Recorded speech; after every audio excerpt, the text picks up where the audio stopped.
So hello people, this is Ghost in the Shell Standalone Complex vs Assault Online. It's a long title, I know.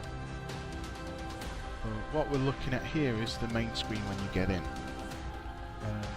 can look a little daunting, but to be blunt, all you really ever need to worry about for getting into a game is quick match. Hit that. And unless you simply want the game mode, it's always good to leave it on random and die.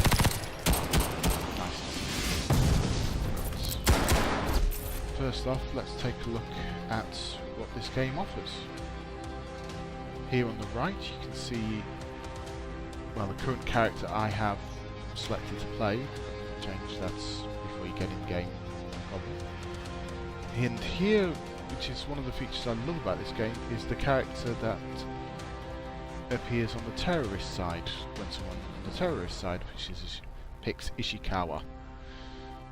All the operatives have a different terrorist model, but from their player's point of view, they're playing the hero.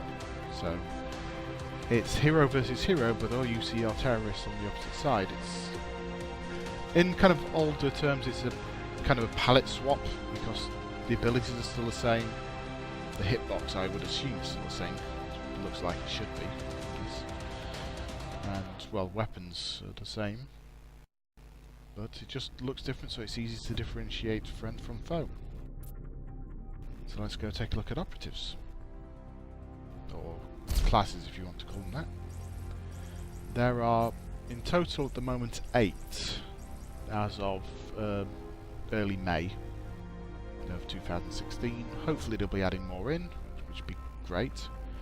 As you can see, I haven't unlocked everyone, but considering I'm only level 11, I've got 5 of the 8 unlocked.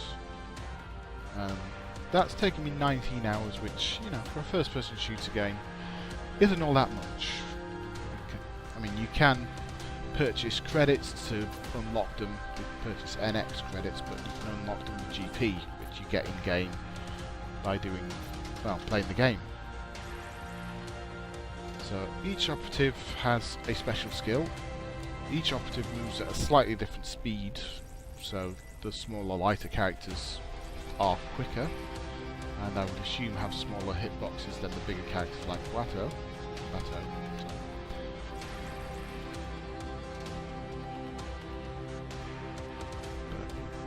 Here we have some of the skills you will see have this heat sensor / skill sync. What that means is, by default, this guy, for instance, can activate a heat sensor when he gets enough charge on his, basically his special. His heat sensor is a special. But when there's 2 tiers of the special. The first tier is always for just yourself. It's the lower grade one. It will build up over time regardless, but it will also build up quicker by getting kills and doing objectives. The second tier is harder to get to because it doesn't take any time to get up there. You don't get any points per time. You just get points for doing objectives and kills, so you have to basically save up for it. But when one of the skills has a skill sync notation, and half of the heroes have skill synced things, half don't.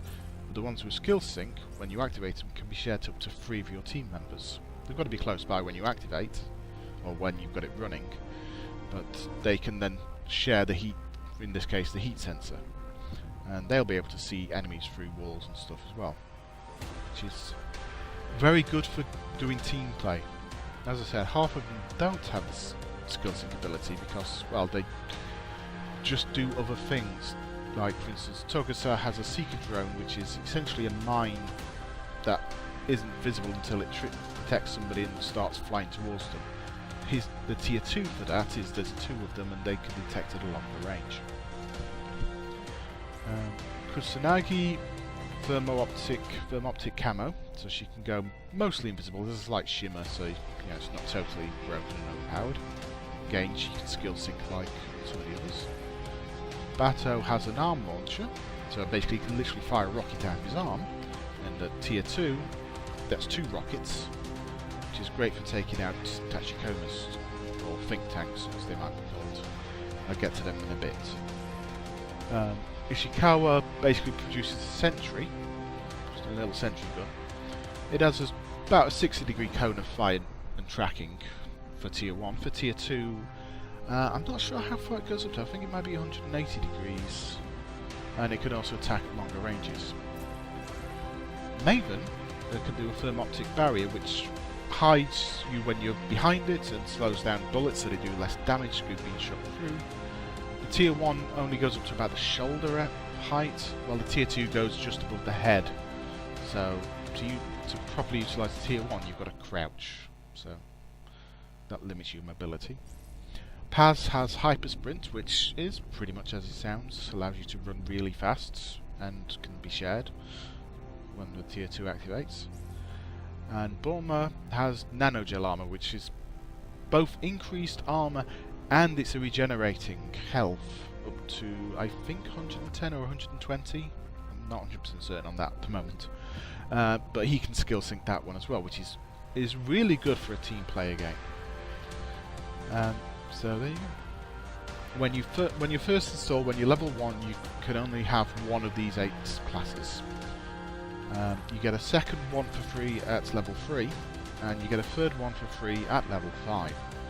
After that, you've got to pay just under 250,000 of these GP to get a license to unlock another one. As I said, I've managed to get 5 in 19 hours in total. So, I'm level 11, so that should give you an idea of how quickly it comes out. So yeah, those are the classes, operatives, whatever you want to call it. The armory, by default, you only start with, I think you only start with the M4A1, but once you start playing, you will unlock other weapons which you can then buy and equip into one of 3 different loadouts. Again, you can just straight out buy them with GP before they're unlocked, or you can just patiently kind of essentially grind for it.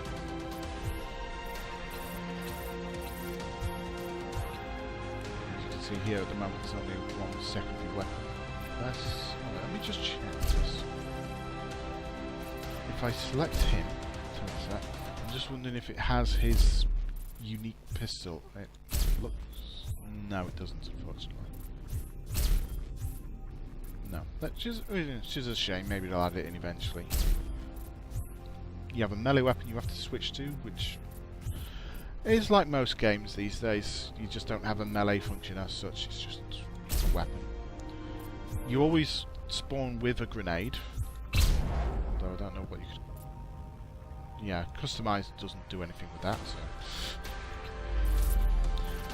you can also unlock access to a second grenade, which you'll have to buy in the market. I don't know if they're limited by the amount you get. They probably are. Oh yeah, there's Togusa's terrorist model. And you can quickly switch between your loadouts there and your classes there if you so wish.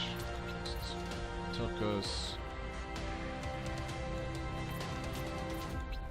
No, it won't let me select the ones I don't have. Saito's, Ishikawa's, Togusa, Bulma's. Sometimes it's very hard to tell them apart if you even can, but the terrorists, it's meant to be kind of just don't get shot. So, oh, here we go. Oh, that's nice. Mateba. Oh, so you can buy it. Right. Okay. So yeah, these. Well, from what I can tell, you can't unlock. You just have to buy once you've earned enough gold, or GP, or whatever you want to call it. Yeah, you get.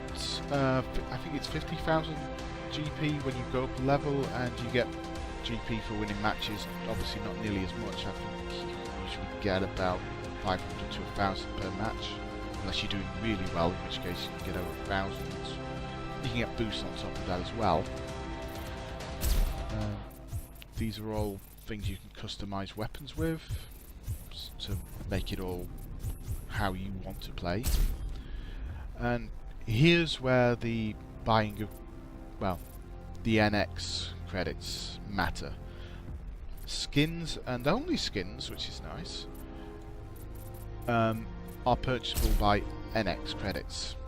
So if you want alternate skins, apart from the default kind of lighty blue grey type uniform here, you have to pay to have a skin, which is a good business model. I personally like that because, well, it shows it's not pay to win and it doesn't want to be pay to win.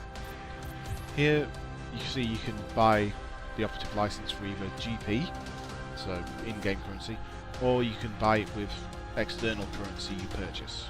As it says there, you will receive free license at level 3 and level 5, as I mentioned before. Right, go back here. Okay, show you. Oh no, that's not the server browser. I forgot that was in there. So that's always good. Shows the server browser. There's not many, because I think it only shows you ones that actually have players on, rather than connecting. Yeah, I don't know how to, if there's any way of turning that off. But yeah, if we go to Quick Match Dive. Okay, first off we have Team Deathmatch. Pretty much standard mode for any. Yeah, that's alright. Back to that. I was going to go through that anyway. So yeah, Team Deathmatch is basically just kill the opposing team. You tend to spawn in one of the few areas. You have spawn protection for a couple of seconds, which is nice. So spawn capping isn't too much of a problem. Which is a problem I've seen in a few other games which do that, which, yeah, they've addressed it quite nicely. And then we have Terminal Conquest, which is basically a capture points type thing. But as you can see from the little video, each time a team captures the terminal, i.e. a capture point, it spawns a Tachikoma, or if the terrorists get it, a more generic looking think tank. It's literally, as I said before, just a palette swap, a reskin, like, you know, Bomber and here. To them, it's a Tachikoma. Yeah, I think there's 2 maps which are 5 points, and the last point is very hard to cap, because if you cap the last point you win regardless of how many, otherwise it's the first of 5 points. There's a new beta map in which only has 3 points, but it's a lot bigger fighting areas in each point. Yeah, they're working on it and working nicely. They want to feedback on that map, which already started helping with a few bugs, but hopefully they'll iron out. And the third mode, Demolition. Very similar to Counter-Strike's Demolition/Defuse modes, where one team is attacking and wanting to plant a bomb on 1 or 2 sides, the other team wants to stop them. The key difference between this mode and the other 2 modes is that once you die, you stay dead until that match is over. And you play 5 each side to the best of 6. So if you totally storm through on your first 5 stages, say terrorists with bomb it, heroes, then as a defender you only have to win 1. So, and that is basically the game. One thing I need to touch on is, I did mention about the unlocking system. Basically, as you unlock weapons, it's because you get what's called TP, which I can't actually show you. It's at the bottom right of the pop-up there. How many? It's just training points or something along those lines, which you earn to unlock customizable options for your weapon.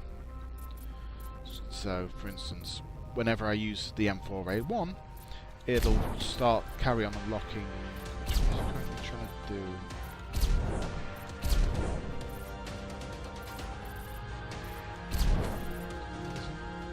Now, if I go back, show me there.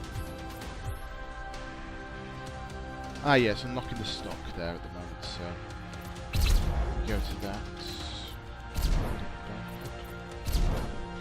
Ah, grip. So yeah, I've got 22 out of 115. That's because I've very recently unlocked, I think it was the barrel. And they try to balance it so that nothing is just straight up upgrades See, I'm faster with this barrel. It does slightly less damage, it's more stable, so the recoil doesn't kick as much, but it's shorter range. So there's good balancing in this, which is nice. Laser sight increases my accuracy, but slows me down. So I'm balancing out with the barrel, so I'm more accurate, and I'm not slowed down. I'm actually sped up because of the barrel. So it's all a balancing act. But yeah, even weapons have skins. If you get into the, if you manage to get into the April free weekends, you get the crash test skin. Because well, you were testing their servers. But you can buy packs to get into early access, which give you skins. In this case, it gives me a Tachikoma skin for the MPV-5A and for the magazine. It's still the same magazine, it's just got this nice texture to match up with the rest of it.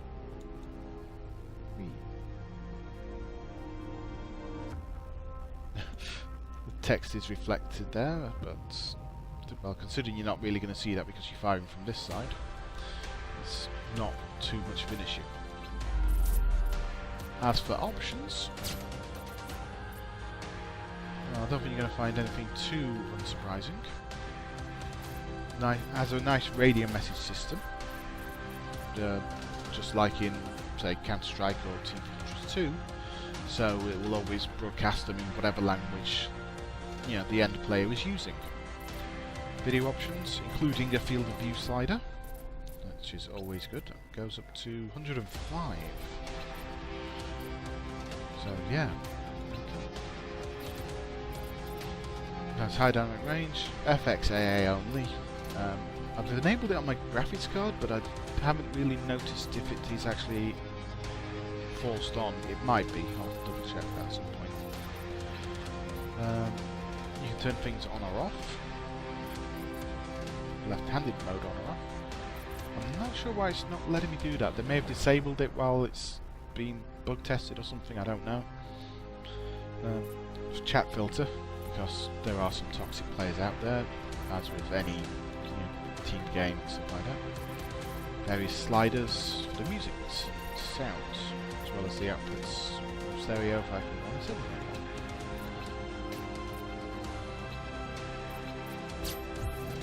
There we go. And Ghost Screen, which contacts the server to find out, well, your stats. Takes a little moment to bring it up, but well, here are my stats after like 19 or 20 hours of playing. So my favourite is Ishikawa with the M4A1. Times played 39, so that's on average half an hour. 21 seconds. That might just be with the character, I think that. So, but yeah, you've got your stats and the average for your level, which is nice. It's interesting that the kill death ratio for level 11 is just under 1. So, but a lot more kills and a lot more deaths. And I guess I'm playing the objective a bit more, hence why I got higher level than, well, higher level for less kills. Lagging behind on headshots there. There's the playtime, I think, total versus the average, so I'm actually doing pretty good, I think, there. Right, so might as well take a look at the game.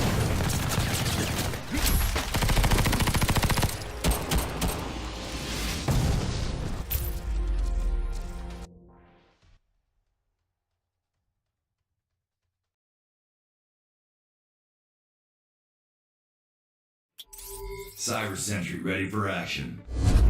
Oh, this is the beta map. We must secure those terminals before they do. Make it happen.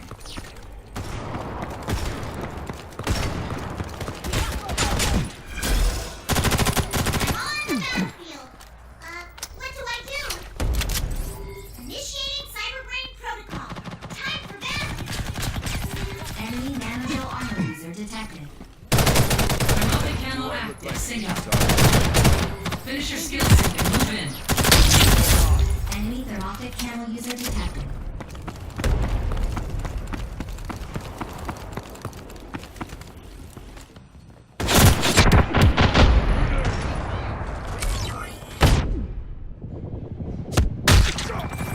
terminal just went live. Hold that position.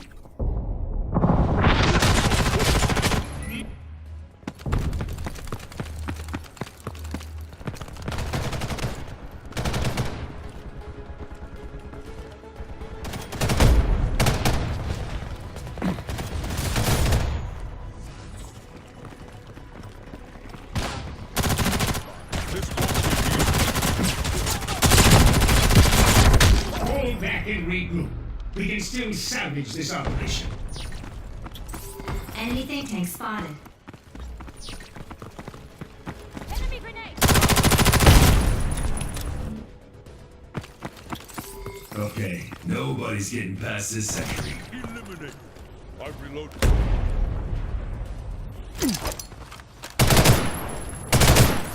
Outro armor ready for skill sync.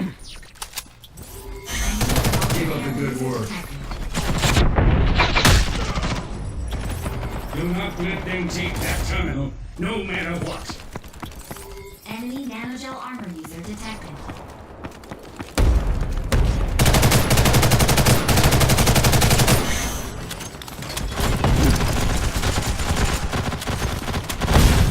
Nanogel armor ready.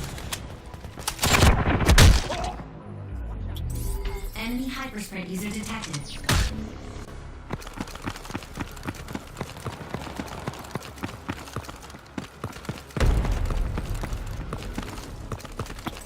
Enemy thermoptic camel user detected. Skill sync complete. Moving out. Thermoptic camel. Download skill. Get your skill. Moving out. Loki down. Reloading. Skill sync initiated. Lift up.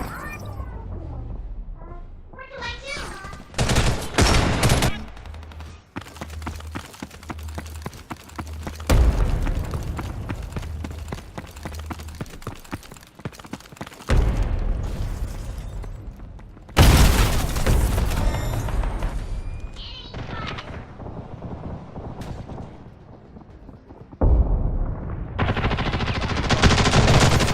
Terminal just went live. Hold that position. Finish your skill sync and move in.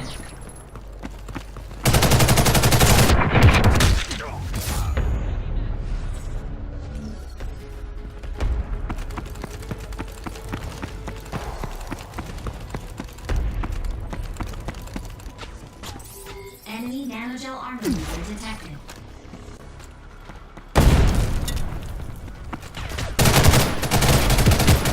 This won't be an easy fight. Grenade Stick out. together and stay on the offensive. Hack the enemy think tank to make it vulnerable to attacks. Enemy thermoptic camel user detected.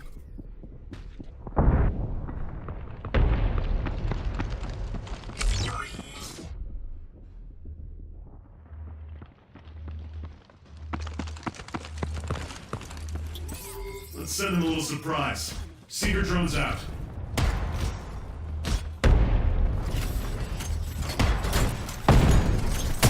Do not let them take that terminal, no matter what.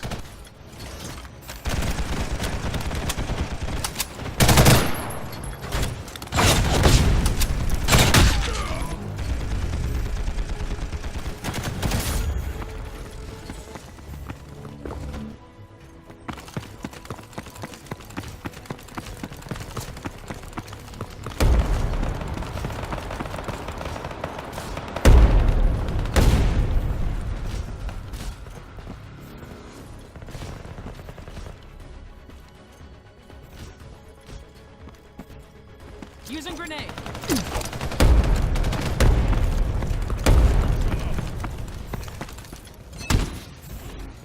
Thermoptic barrier full force.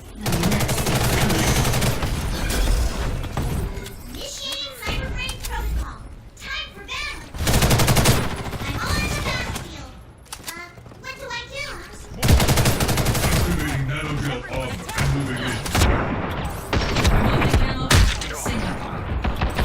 Skill sync initiated. Link up. Enemy nanogel armor user detected.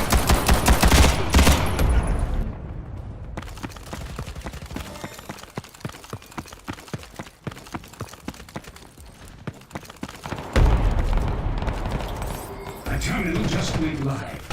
Hold that position. Do I look like an easy target? Enemy thermoptic camel user detected. Missile launch.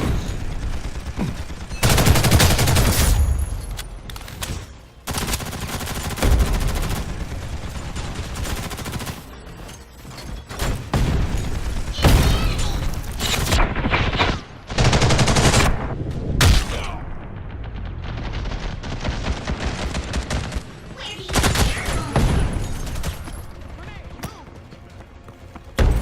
Enemy nanogel armor user detected. Cyrus Sentry ready for action.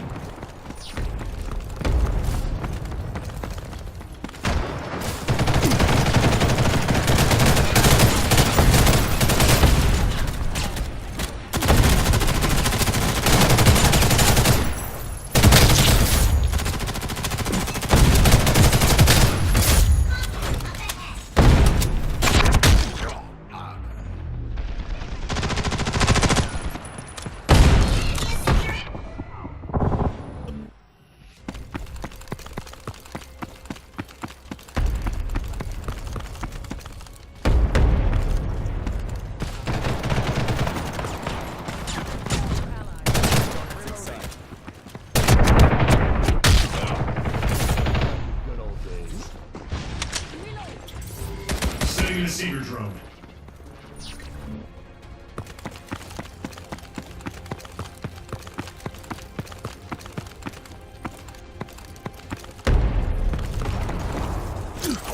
Enemy nanogel armor user detected.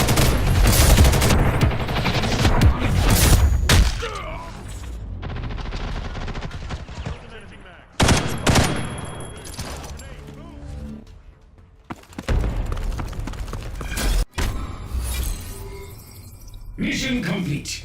Good work, team.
It's a nice little loading zone, so you can get used to it.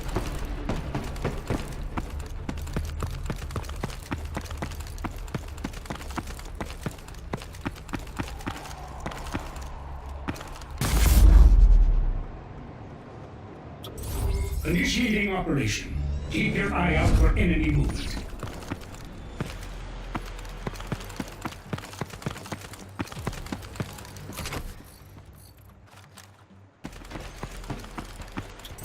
Enemy thermoptic barrier deployed. Take cover!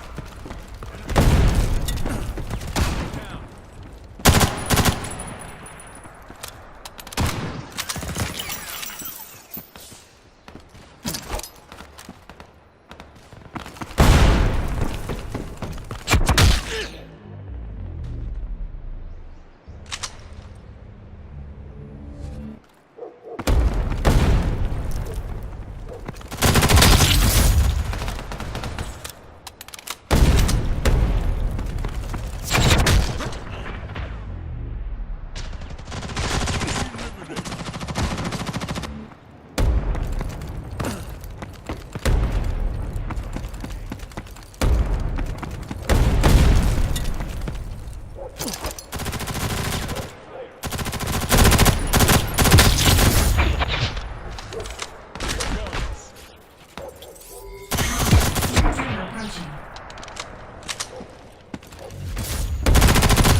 camo user detected. The enemy has activated heat sensors. Everyone attack!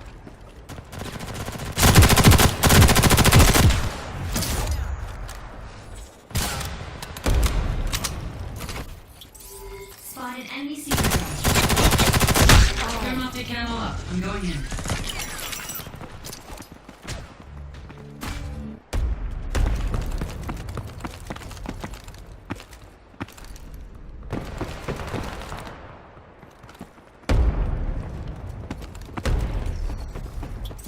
Finish your skill sync and move in.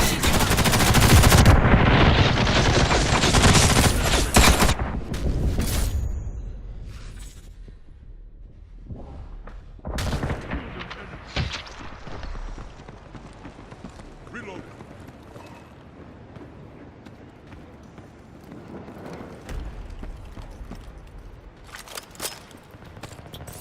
Enemy cyber sentry spotted.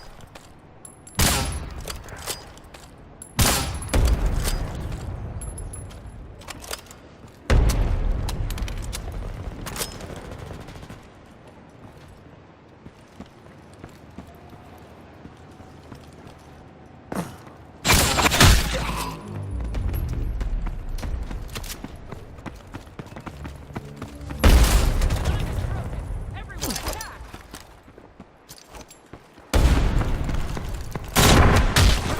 Enemy thermoptic camo user detected.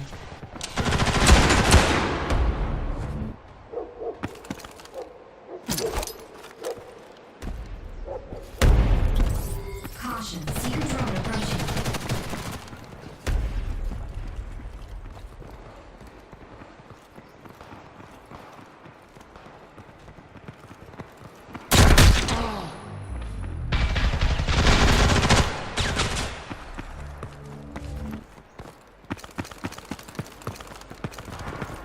Grenade out.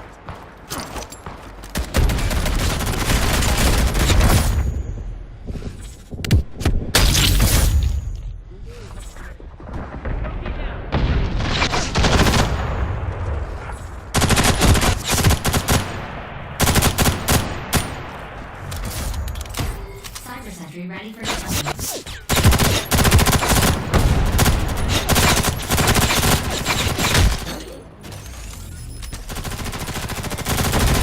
Enemy thermoptic barrier deployed. Caution, the enemy is using heat sensors. A little surprise for this.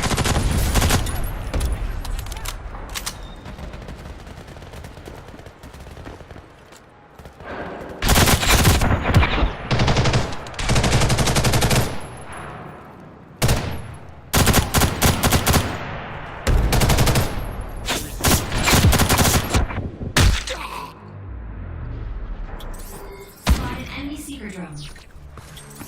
Enemy thermoptic camo user detected.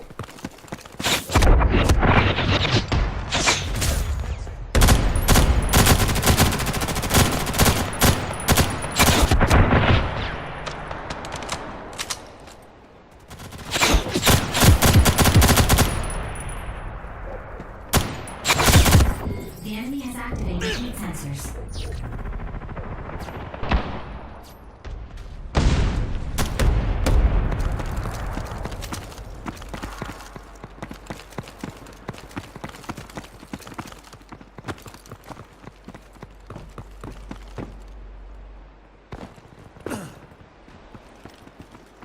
Grenade out.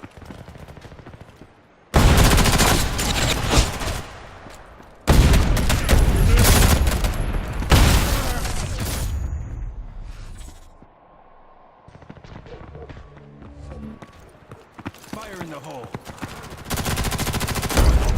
Buy me some time while I reload. Get away with this. Grenade out.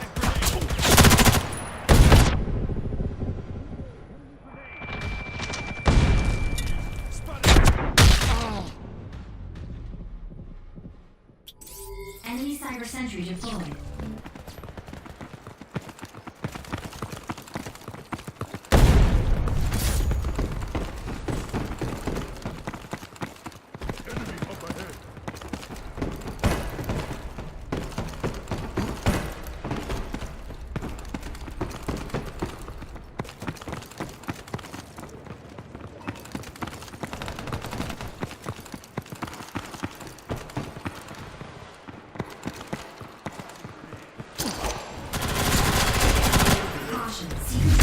approaching.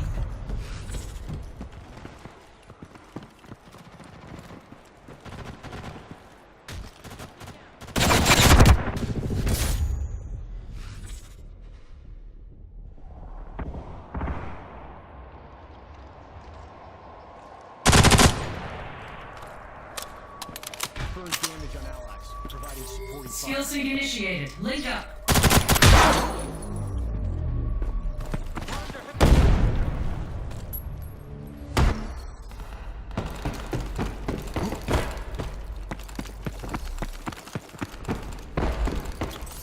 Enemy thermoptic barrier deployed. Take cover.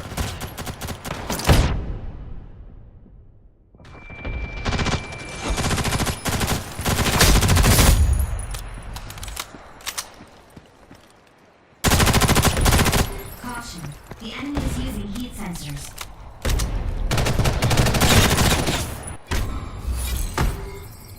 We've lost. Get back Oh, to that was base a bad and game. regroup. We'll fight another day. Oh well.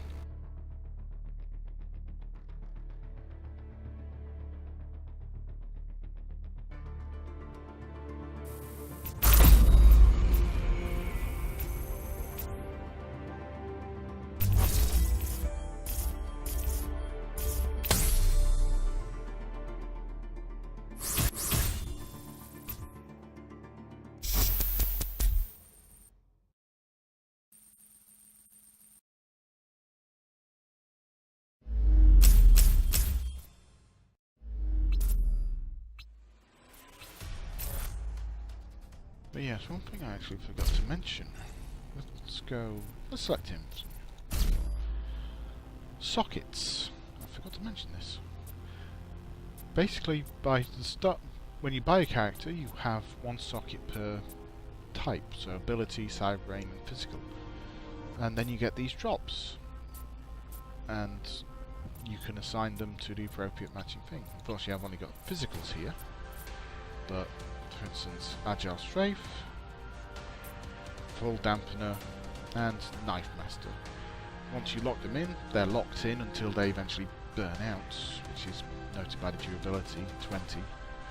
I'm pretty sure that's 20 spawns. But, well, I'm fairly sure, I'm not 100% sure, but...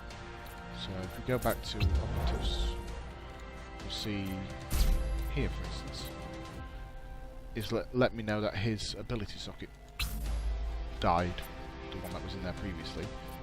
Therefore, I can put a new one in there, but this one is only for Ishikawa, so it can be handy if you want to use your sentry for scouting as such, so you can keep an eye. The problem is it replaces the radar, which is very kind of swings and roundabouts if you understand that term, basically.